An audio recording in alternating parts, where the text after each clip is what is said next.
وَإِذَا اور جب طلقتم النساء تم اپنی عورتوں کو طلاق دو، فبلغن اجلہن اور وہ پہنچ جائیں اپنی عدت کو، فلا تعضلوہن تو ان کے ولی ان کو نہ روکیں، ان ینکحن کہ وہ نکاح کریں، ازواجہن اپنے پسندیدہ شوہر سے، اذا جب تراضوا بینہم وہ آپس میں راضی ہوں، بالمعروف اچھے انداز سے شرعی طریقے پر، ذالکا یہ یوعظ نصیحت ہے بھی ان لوگوں کے لیے، من کانا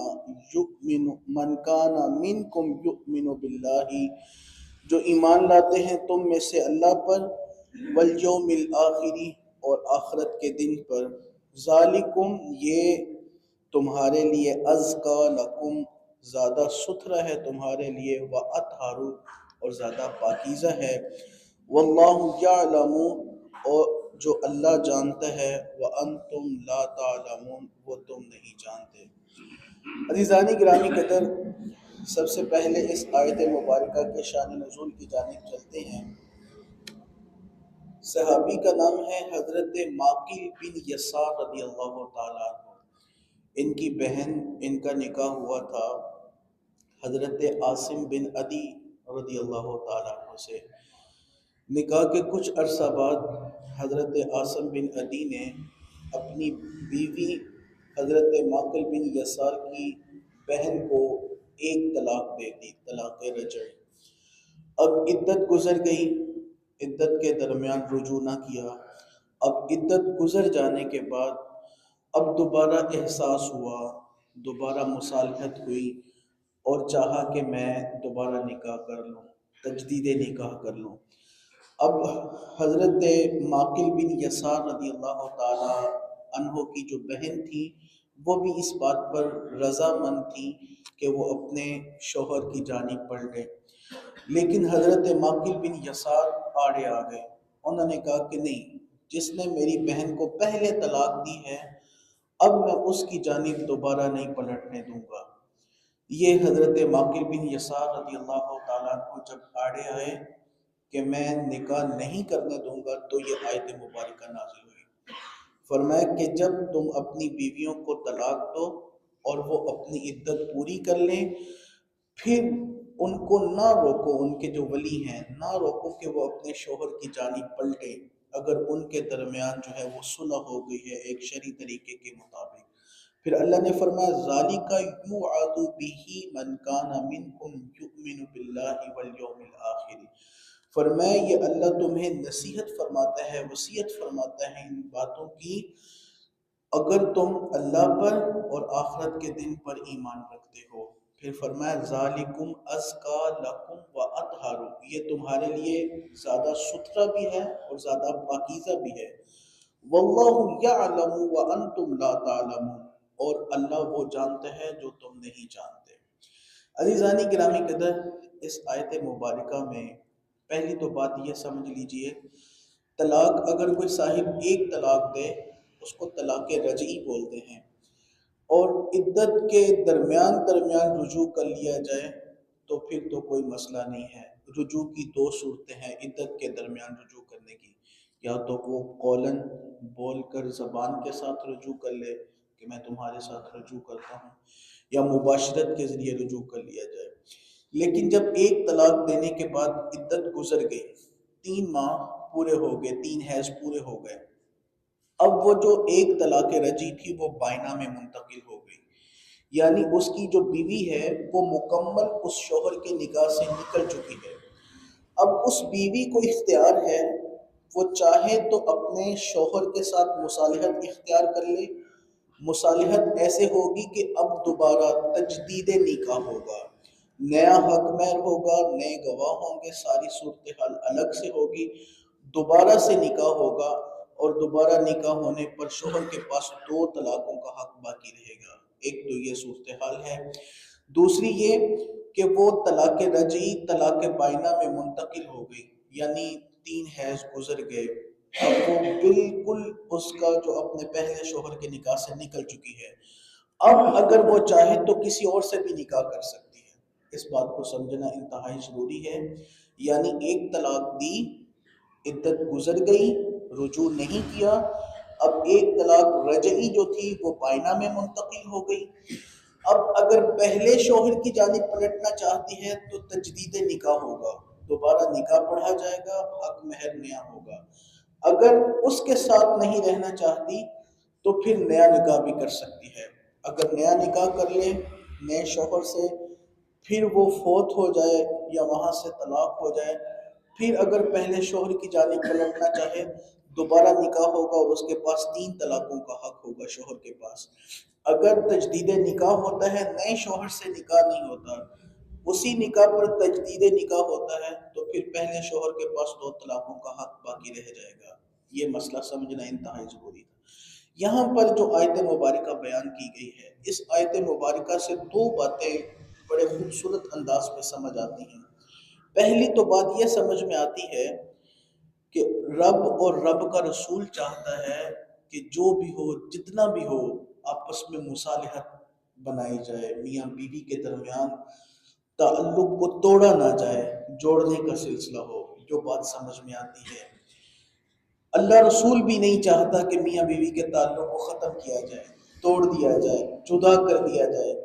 اللہ بھی یہ چاہتا ہے اگر وہ آپس میں اکٹھے ہو رہے ہیں، مل رہے ہیں، وہاں بھی مصالحت پیدا ہو رہی ہے، اختلافات ختم ہو رہے ہیں، تو اللہ یہ حکم فرماتا ہے کہ اے ولیو، تم رک جاؤ مصالحت پیدا ہونے میں۔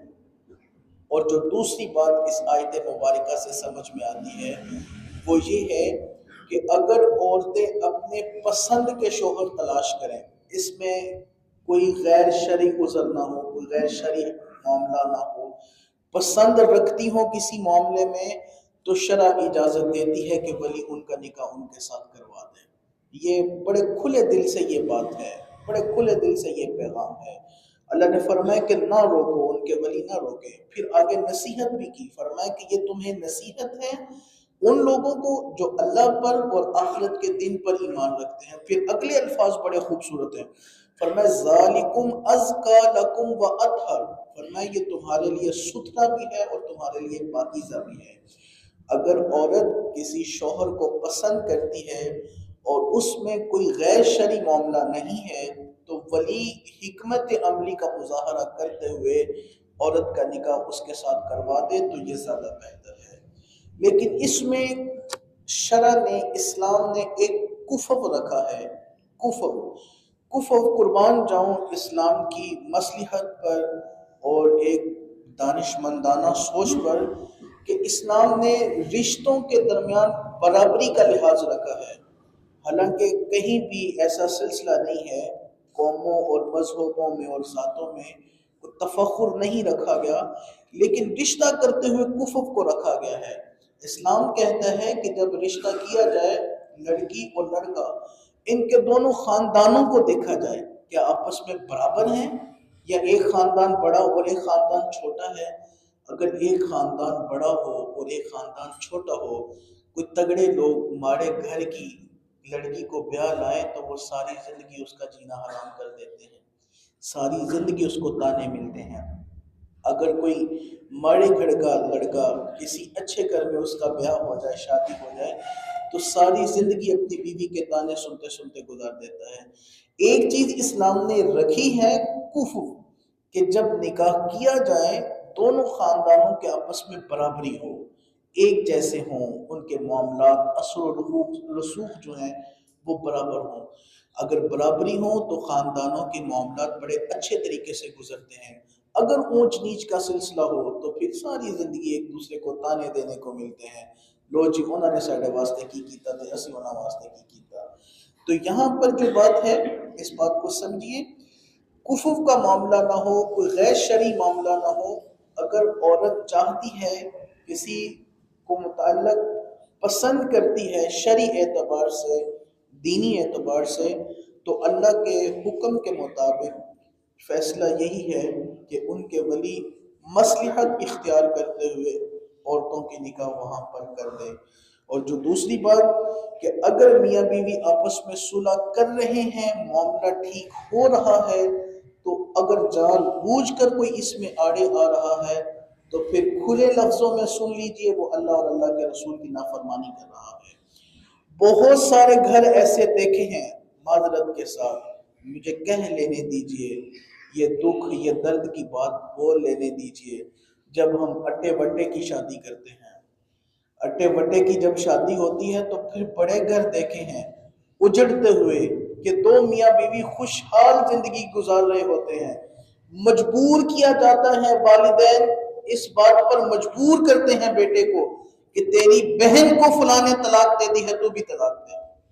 معذرت کے ساتھ ہم اس معاشرے میں جی رہے ہیں جہاں مجبور کر کے ہنستے پستے لہلہاتے ہوئے اور خوش آئند آنگنوں کو اجاڑ دیا جاتا ہے۔ تو اگر یہ لوگ ایسا معاملہ کرتے ہیں، قیامت کے دن ایسے والدین کو، ایسے بہن بھائیوں کو اللہ کے حضور جواب دینا پڑے گا۔ بچے بیچارے رول جاتے ہیں، میاں بیوی کے آپس میں اتنے معاملات ناچاکیاں پیدا ہو جاتی ہیں، کیا جی تیری بہن کو نہیں رکھیا انہوں نے تو اسی بھی انہوں دی کڑی نو نہیں رکھنا، ان کا بیچاروں کا کیا قصور؟ وہ تو ایک اپنی خوش آئند زندگی گزار رہے ہیں، وہ تو اپنے معاملات بڑے اچھے اور احسن انداز سے گزار رہے ہیں، ان کا کیا قصور ہے بیچ میں کہ تم کو کہ جناب وہ بھی اپنا ہنستا بستا گھر اجاڑ کر کے بیٹھ جائیں؟ تو یہ ہمارے معاشرے میں پایا جاتا ہے۔ عقل ہے نا، انسان جب غصہ آتا ہے تو عقل زائل ہو جاتی ہے، ہم کہتے ہیں نہیں جے ساڈی دین انہوں نے نہیں رکھیا تے اسی بھی انہوں دی دین نہیں رکھنا۔ اب یہ نہیں پتا کہ تم نے اپنی بیٹی کی تربیت کیسے کی ہے، کیا وہ وہاں پر رہنے کے قابل بھی تھی کہ نہیں؟ اگر تم نے اپنی بیٹی کی تربیت اچھی کی ہوتی، اپنی دھی رانی کو اچھے انداز میں دین سکھایا ہوتا تو آج یہ معاملہ نہ ہوتا۔ تو اس بات پر توجہ کرنا یہ بڑی ضروری اور اہم بات ہے۔ خالق کائنات اللہ عز و جل کی بارگاہ میں دعا کرتے ہیں، یا الہی ہمارے گھروں میں سکون عطا فرما، ہمارے رشتوں میں سکون عطا فرما، باہم رشتوں میں یا الہ العالمین ہمیں اخلاق، رواداری، عفو و درگزر کو اپنانے کی توفیق عطا فرما۔ الہی ہمیشہ قرآن پڑھنے، قرآن سمجھنے اور اس پر عمل کرنے کی توفیق عطا فرما۔ آمین بجاہ طہ و یاسین۔